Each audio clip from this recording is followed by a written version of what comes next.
Boa noite, amados irmãos, graça e paz da parte do nosso Senhor Jesus. Nós vamos para mais uma parte do nosso estudo acerca do livro de Hebreus, hoje englobando o meio e o final do capítulo 10, que nós começamos a estudar na semana passada.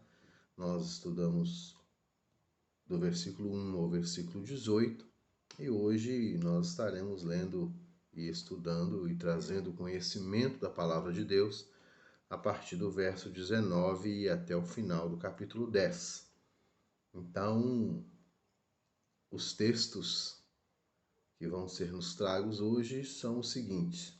A partir do verso 19 do capítulo 10 de Hebreus, e diz assim: Portanto, irmãos, nós temos plena confiança para entrar no Santo dos Santos pelo sangue de Jesus, por um novo e vivo caminho que ele nos abriu por meio do véu, isto é, do seu corpo.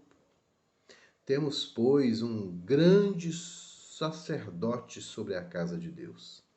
Sendo assim, aproximemo-nos de Deus com um coração sincero, com plena convicção de fé, tendo os corações aspergidos para nos purificar de uma consciência culpada e tendo os nossos corpos lavados com água pura. Apeguemo-nos com firmeza à esperança que professamos, pois aquele que prometeu é fiel. E consideremos uns aos outros para incentivar-nos ao amor e às boas obras. Não deixemos de reunir-nos como igreja, segundo o costume de alguns, mas encorajemo-nos uns aos outros, ainda mais quando vocês veem que se aproxima o dia. Se continuarmos a pecar deliberadamente depois que recebemos o conhecimento da verdade, já não resta sacrifício pelos pecados, mas tão somente uma terrível expectativa de juízo e de fogo intenso que consumirá os inimigos de Deus. Quem rejeitava a lei de Moisés morria sem misericórdia pelo depoimento de 2 ou 3 testemunhas. Quão mais severo castigo, julgam vocês, merece aquele que pisou aos pés o Filho de Deus, que profanou o sangue da aliança pelo qual ele foi santificado e insultou o Espírito da graça? Pois conhecemos aquele que disse: A mim pertence a vingança, eu retribuirei, e outra vez o Senhor julgará o seu povo. Terrível coisa é cair nas mãos do Deus vivo. Lembre-se dos primeiros dias, depois que vocês foram iluminados, quando suportaram muita luta e muito sofrimento. Algumas vezes vocês foram expostos a insultos e atribulações, em outras ocasiões fizeram-se solidários com que assim foram tratados. Vocês se compadeceram dos que estavam na prisão e aceitaram alegremente o confisco dos próprios bens, pois sabiam que possuíam bens superiores e permanentes. Por isso, não abram mão da confiança que vocês têm. Ela será ricamente recompensada. Vocês precisam perseverar de modo que, quando tiverem feito a vontade de Deus, recebam o que ele prometeu. Pois em breve, muito em breve, aquele que vem virá e não demorará. Mas o meu justo viverá pela fé. E se retroceder, não me agradarei dele. Nós, porém, não somos dos que retrocedem e são destruídos, mas dos que creem e são salvos. Aleluia. Aleluia. Irmãos, está aqui para nós uma palavra que nós não podemos deixar de ouvir. É interessante que o autor ele vai no início do capítulo, né, como nós falamos no vídeo anterior, ele vai fazendo uma série de repetições daquilo que Deus é. Ele vai fazendo uma série de repetições de como a coisa aconteceu. Ele vai gastando, né, esses primeiros capítulos de Hebreus para falar acerca da superioridade de Cristo, da sua superioridade ministerial, da sua superioridade sacerdotal, da sua superioridade enquanto templo, né? E agora ele vai falar, ele começa falando assim, olha, uma vez agora que a gente sabe dessas coisas todas, portanto, tendo plena confiança, como ele diz no 19, né? Para entrar no Santo dos Santos. Por que ele fala isso, queridos? Porque o sacerdote, antigamente, ele não tinha essa plena confiança. Alguns estudiosos dizem que, por não ter essa proximidade com Deus, como nós temos hoje, como o sangue de Cristo nos fez ter hoje, aqueles sacerdotes que adentravam dentro do Santo dos Santos para poder levar o sangue do sacrifício, eles entravam com medo. Tanto é que muitas vezes eram-lhes amarrados cordas nos pés, para que, caso acontecesse alguma coisa com ele lá dentro, os outros sacerdotes que não estavam capacitados a entrar puxassem ele, caso ele morresse lá dentro por conta do seu pecado. Então não era uma coisa certeira, não era aquele negócio assim, sabe? Aquela plena convicção. Então agora, aí depois do autor explicar estas coisas todas e mostrar que agora não é mais pela nossa capacitação, mas é pela capacitação que vem de Cristo, agora nós temos plena confiança para entrar no Santo do Santo. Por quê? Porque agora nós somos lavados pelo sangue de Jesus. Agora, de fato, o nosso pecado, ele é perdoado de verdade. O sacerdote, ele entrava com medo, não por conta da palavra de Deus, com medo de chegar lá e Deus, mas com medo dele mesmo. Porque ele não tinha essa certeza. E agora nós temos. Então o autor fala que por meio disso a gente tem plena confiança para entrar, porque nós entramos agora por conta de um novo e um vivo caminho que nos abriu, por conta da entrega de Cristo, da entrega do seu corpo, do véu que foi rasgado, porque agora de fato nós temos um grande sacerdote sobre a casa de Deus, como diz assim. Então uma coisa que ele vai nos chamar a atenção para três coisas. Aproximação. Ele vai falar assim, ó, sendo assim, agora que nós temos plena convicção para entrar na casa do Senhor, no Santo dos Santos, pelo novo e vivo caminho que nos foi dado através do corpo de Cristo e do seu sangue, sendo assim, aproximemo-nos de Deus com um coração sincero. Aproximação. Ô amado irmão e irmã, o autor aqui está nos chamando a atenção para a forma com que nós nos apresentamos para Deus. Ele fala, olha, agora que o caminho está livre, apresente-se para Ele como você é, com um coração sincero. Não tente driblar a inteligência de Deus, não tente mostrar para Deus algo que você não é, não tente tratar Deus como você trata as pessoas que estão ao seu redor, às quais você pode esconder o que você é de verdade, porque para Deus você não consegue. Então, uma vez que você tem livre acesso a Ele, mostre quem você é de verdade. Seja sincero. Apresente-se para Ele, como diz o texto, com plena convicção de fé, como um coração que foi aspergido, que foi purificado. Apresente-se a Ele com a consciência limpa. Você não precisa omitir nada de Deus, porque Ele te conhece. E não há coisa melhor do que quando nós nos aproximamos do Senhor com um coração sincero, realmente denotando quem nós somos de verdade. Sem falsidade, sem fingimento. É isso que agrada o coração de Deus. É um coração que se apresenta quebrantado.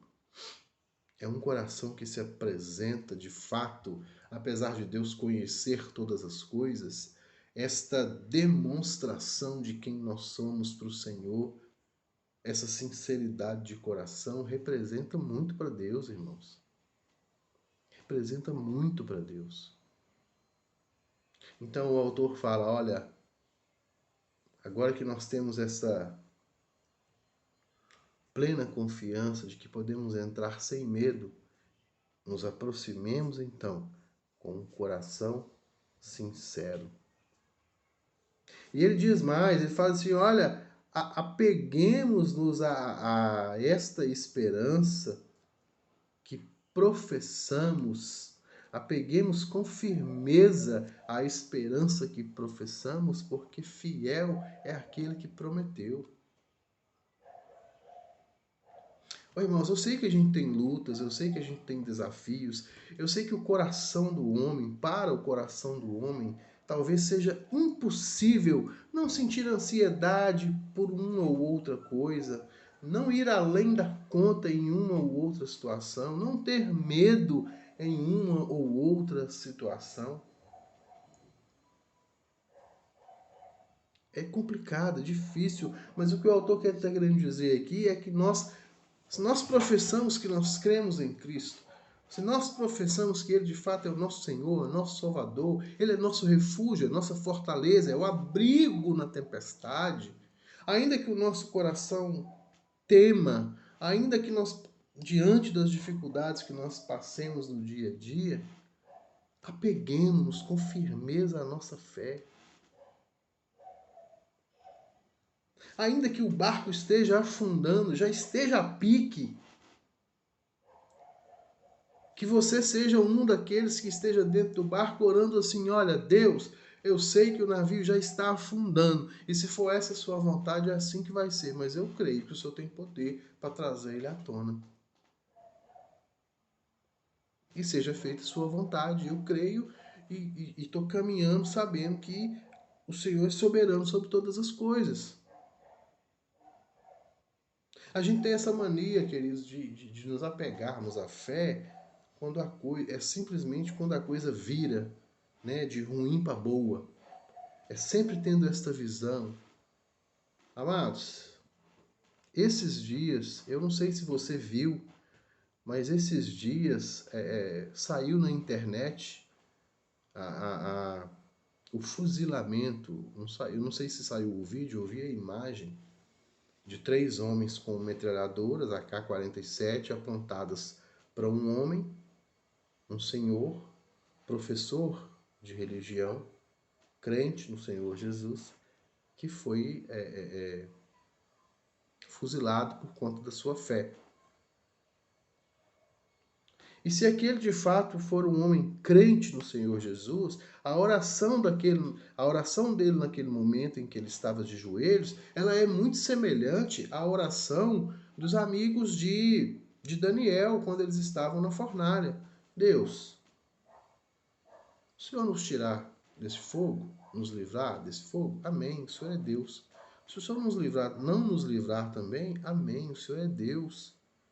Nós nos apegamos à fé que nós professamos ter. E eu creio, irmãos, que a oração daquele homem é, Senhor, se o Senhor quiser travar as metralhadoras destes homens aqui e de qualquer outro que vier, até que eles se cansem e percam a vontade de me matar, amém. Se não, Senhor, que eu encontre o Senhor logo.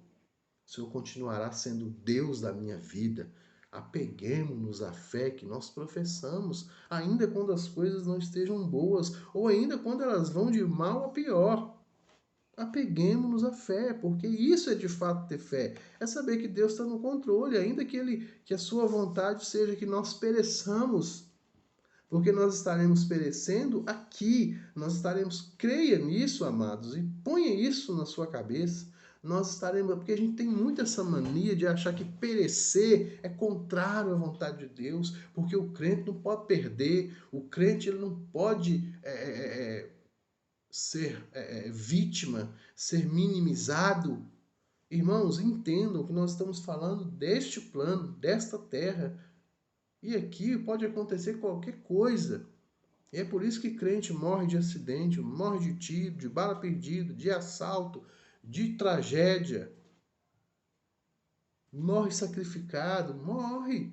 Às vezes Deus livra, tem um plano maior, tem um propósito maior, tem, e às vezes Deus faz isso, mas não é sempre. E nós precisamos entender que ele continua sendo Deus quando ele não livra. Ele continua sendo Deus quando ele permitiu que aqueles 9 ou 12 muçulmanos convertidos fossem decapitados, quase que em rede nacional, para o mundo todo ver. Ele seria Deus só se ele mandasse um raio naqueles homens que estavam encapuzados com as facas? Não, ele continua sendo Deus, mesmo deixando os seus filhos, os seus servos e servas morrerem, porque é este plano que nós estamos falando, e nesse plano as coisas são falíveis. Então nós precisamos professar a nossa fé que Deus é Deus, ainda quando as coisas dão errado aqui, porque aqui elas podem dar errado, mas o que acontece depois? Aí sim, aí nós vamos para um plano celestial, um negócio diferente, onde as coisas não têm erro, onde não há choro, onde não há dor. Vocês estão compreendendo? Então aqui, indiferente a situação, nós precisamos nos apegar à fé e à esperança que nós professamos ter.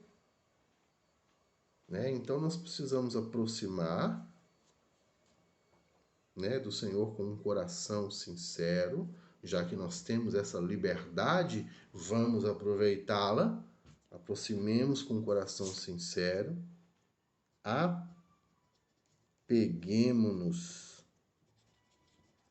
a essa fé que nos foi dada, essa esperança maravilhosa de salvação, de eternidade que nos foi dada, peguemos com força e consideremos. Consideremos o quê? Consideremos uns aos outros. Consideremos uns aos outros para incentivar-nos ao amor e às boas obras. Aí, irmãos, é interessante isso aqui. Primeiro ele está dizendo que nós precisamos considerar uns aos outros. Esse considerar aqui é ter amor, é ter apego. É como se ele dissesse, continuemos, prossigamos em fazer aquilo que o Senhor Jesus nos ordenou, amando uns aos outros como a nós mesmos. Ele está simplesmente repetindo isso com outras palavras, consideremos uns aos outros. É verdade? E aí ele diz, olha, para incentivar as boas obras, para nos incentivar mutuamente as boas obras. Ou seja, irmãos, nós sabemos que o nosso coração é enganoso, que ele é falho. Nós sabemos que nós temos uma inclinação para o mal e para o pecado. Os nossos olhos enxergam o pecado, a nossa boca fala o pecado, o nosso pensar é dado ao pecado. Então, qual que é a vantagem da gente estar junto? Que ele vai falar aqui um pouco à frente, dessa necessidade de não deixar de congregar. Qual que é uma das vantagens disso? É que nós vamos nos incentivando mutuamente a fazer o bem. Nós vamos nos incentivar. Hoje nós tivemos uma visita e nessa visita a gente ficou sabendo de uma necessidade de uma família. Então estávamos eu e mais 2 pessoas. Ou seja, diante daquela visita e daquela necessidade, nós 3 que estávamos ali, vamos dizer assim, representando a parte que cabia a ajuda, nós 3 nos motivamos a ajudar aquela família e a motivar outros a ajudar aquela família. Então, ou seja, estamos incentivando uns aos outros no amor e nas boas obras. Então a gente vai fortalecendo isso na gente, né? E por isso que ele fala logo em seguida, não deixemos de nos reunir como igreja, segundo alguns estão fazendo, porque isso é importante demais. Isso é importante demais. Eu já falei sobre isso aqui e nós precisamos frisar isso todos os dias. E ele não está falando aqui, irmãos, de algo, de igreja como algo sobrenatural, algo espiritual, não. Ele está falando da igreja, lugar de se reunir, lugar onde as pessoas vão para falar de Deus, lugar onde as pessoas vão para exercitar as coisas de Deus, lugar que as pessoas vão para mutuamente, como diz o texto, se incentivarem, serem incentivados a fazer o bem, a se darem ao amor e às boas obras.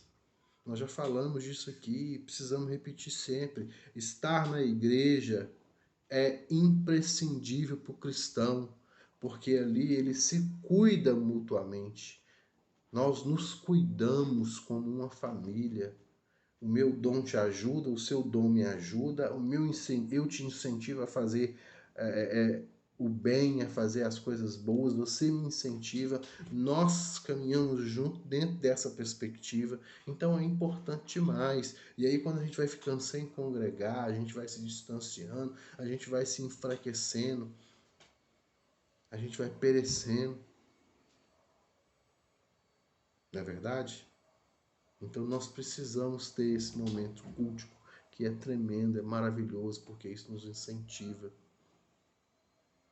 E tudo isso voltando, sempre fazendo um link lá atrás, com o fato de que agora nós temos livre acesso. Antigamente não se tinha. Antigamente os sacerdotes iam com a corda amarrada no pé, porque eles não sabiam quando é que Deus iria os consumir. Porque eles estavam ali por si mesmos. Nós não. Nós agora temos livre acesso ao Pai por conta do sangue de Cristo. Nós temos essa certeza que nós podemos nos apresentar com ousadia diante do Senhor, porque nós não nos apresentamos na nossa autoridade e na do Senhor Jesus, pelo sangue dele que nos outorgou essa condição. Então, amados, nos aproximemos de fato e verdade com um coração sincero, né? Nos apegando à fé, na esperança que nós temos, motivando, né? Considerando um ao outro e motivando um ao outro na fé, na boa obra, no amor.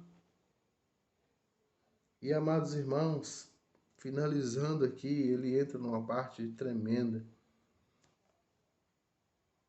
Ele fala assim, olha, por que nós precisamos fazer estas coisas? Por que nós precisamos nos aproximar diante de Deus com um coração sincero, apegar a fé e a esperança para nos motivar e nos ajudar a motivar uns aos outros em comunhão?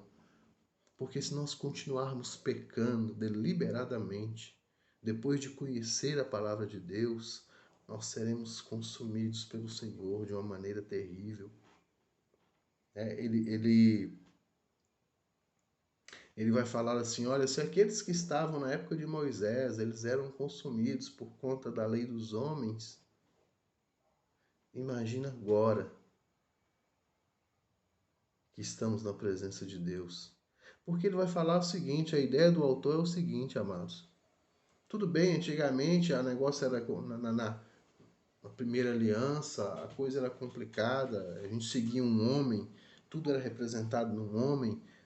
Hoje não. Hoje a representação nossa de fé e esperança está no próprio Deus, no seu Filho amado que veio, verteu o teu sangue, deu-se em sacrifício por nós. Então, quando nós pecamos deliberadamente, nós estamos cuspindo na cruz, nós estamos pisando neste sangue que foi derramado, nós estamos indo não contra um homem, Moisés ou Abraão ou quem quer que seja, nós estamos indo contra o próprio Deus, insultando o Espírito da graça que nos foi dado, amados irmãos. Nós estamos profanando a aliança que foi feita pelo próprio Cristo com a entrega de si mesmo. Então, se por aquele conceito antigo Deus julgou o povo, quanto mais pelo conceito novo. E aí o autor diz, terrível coisa é cair nas mãos do Deus vivo.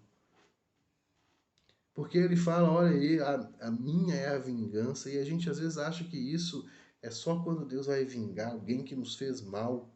Não, Deus também está falando, amados irmãos, do mal que nós fazemos para ele enquanto conhecedores da verdade e não sermos guiados por essa verdade.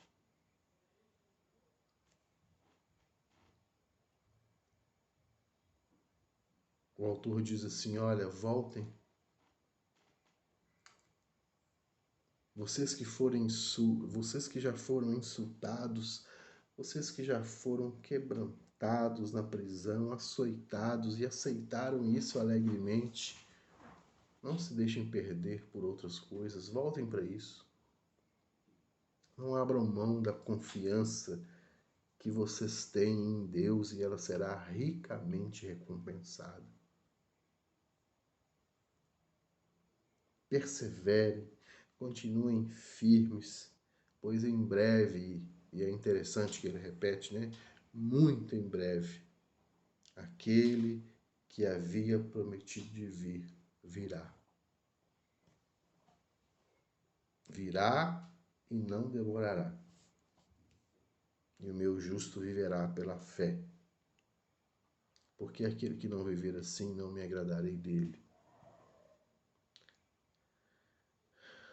Queridos irmãos, anelo no Senhor que estejamos firmes no retorno do nosso Senhor Jesus Cristo. Não sejamos encontrados com as viúvas nécias, mas que sejamos encontrados como os mordomos fiéis daquilo que o Senhor nos deu. Porque nós, como diz o texto,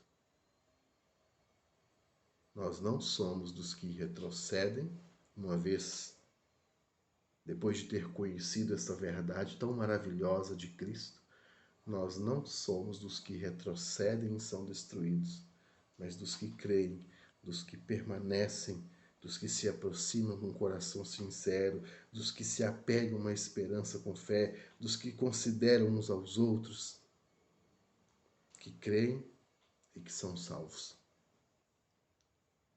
Verdade maravilhosa para a nossa vida no livro de Hebreus. Carta de Hebreus, capítulo 10. Verdades absolutas acerca de Cristo, acerca de nós como cristãos, acerca da sua vinda e acerca de como nós devemos ser encontrados e principalmente acerca do juízo de Deus sobre nós. E uma coisa importante, amados, ele vai dizer assim, olha, tudo isso que eu falei nestes 10 capítulos, a vinda de Cristo, o fato dele ser maior, dele ter o maior ministério, dele ser o maior sacerdote, do seu tabernáculo ser melhor, porque esse tabernáculo agora não é construído por mãos humanas, mas sim é um tabernáculo no céu. O sangue que foi vertido, este sacrifício que é melhor do que todos os sacrifícios e é único e é soberano e é poderoso, de nada adianta para aqueles que não querem o aceitar. Para aqueles que não querem aceitar tudo isso que foi falado até aqui. Estes 10 capítulos mostrando a eficácia do sacrifício de Jesus. Não vale nada para quem não quer aceitar. E para quem não aceita, queridos, a única coisa que resta é a espera dolorosa do dia do juízo. Que Deus tenha misericórdia da minha vida, que Deus tenha misericórdia da sua vida e que Deus nos abençoe a todos. Medite, reflita nessa palavra, leia todo o contexto de Hebreus 10, se for o caso, novamente. Não deixe de pensar nisso em nome de Jesus. Que Deus abençoe você e a sua casa, hoje e sempre. Fique na paz, fique com Deus.